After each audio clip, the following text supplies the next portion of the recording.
এবার কিন্তু ধ্বংসের মুখে গোটা পশ্চিমবঙ্গ।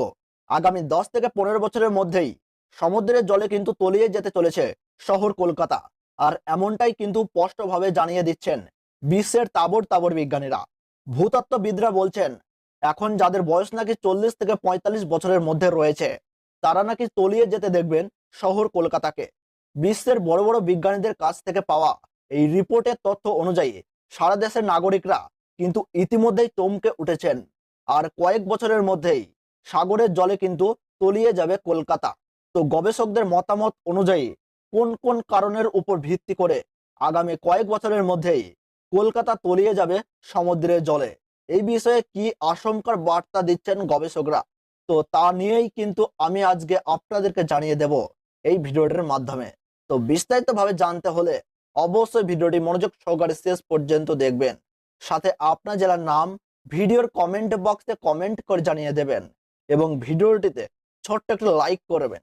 সাথে চ্যানেলটিতে নতুন দর্শক হয়ে থাকলে অবশ্যই চ্যানেলটি সাবস্ক্রাইব করে পাশে থাকবেন। তাহলে চলুন এক নজরে দেখে নেওয়া যাক।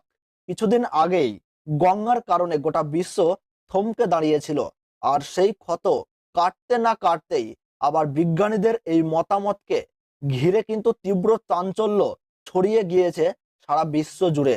গবেষকদের মতামত অনুযায়ী পৃথিবী কিন্তু ক্রমশ এগিয়ে যাচ্ছে ধ্বংসের দিকে।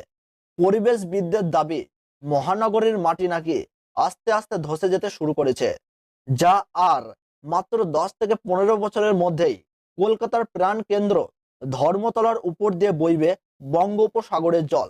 আপনারা কিন্তু সকলেই জানেন বিশ্ব উষ্ণায়নের ফলে পৃথিবীর গড় তাপমাত্রা কিন্তু ধীরে ধীরে বেড়েই চলেছে, আর যার ফলে কিন্তু দুই মেরুর বরফ ক্রমাগতভাবে গলতে শুরু করেছে, যার ফলে নদী এবং সমুদ্রের জলস্তরের উচ্চতা কিন্তু বেড়েই চলেছে।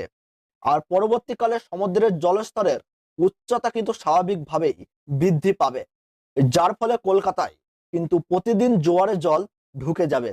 তাই আস্তে আস্তে কলকাতা কিন্তু জলের তলায় ডুবে যাওয়ার সম্ভাবনা থাকছে। তাই বিজ্ঞানীদের মত অনুযায়ী আগামী 5 থেকে 7 বছরের মধ্যেই সমুদ্রের জলস্তর মারাত্মক পরিমাণে বৃদ্ধি পাবে।